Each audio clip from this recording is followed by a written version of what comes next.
মহাৰাষ্ট্ৰত বিজেপি মিত্ৰজোঁটৰ operation tiger শিৱসেনাৰ সিন্ধে গোটত সামিল হ'ব উদ্ধৱ ঠাকৰে।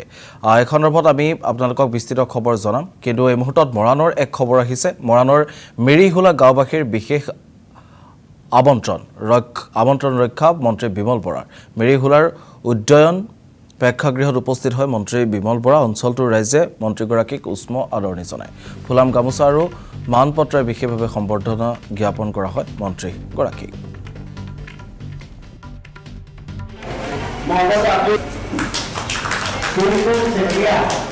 এই বৃহত্তৰ মেৰিহোলা গাঁওবাসীয়ে আমাক কিছু মৰম চেনেহ যাচিবৰ কাৰণে নিমন্ত্ৰণ জনাইছিলে আৰু তেখেতসকলৰ লগত বয়োজ্যেষ্ঠজনৰ পৰা কনিষ্ঠলৈকে সকলোৰে লগত থাকি ভাৱৰ বিনিময় কৰিলোঁ আৰু মেৰিহোলা ৰাইজৰ এই মৰম চেনেহৰ মই আন্তৰিকতাৰে শ্ৰদ্ধা আৰু কৃতজ্ঞতা জ্ঞাপন কৰিছোঁ। আজি আপুনি সভাৰ মাজতে সুখৰ সংজ্ঞাৰ বিষয়ে দুই এষাৰ ক'লে, তাৰ বিষয়ে অলপ যদি দাঙি ধৰে।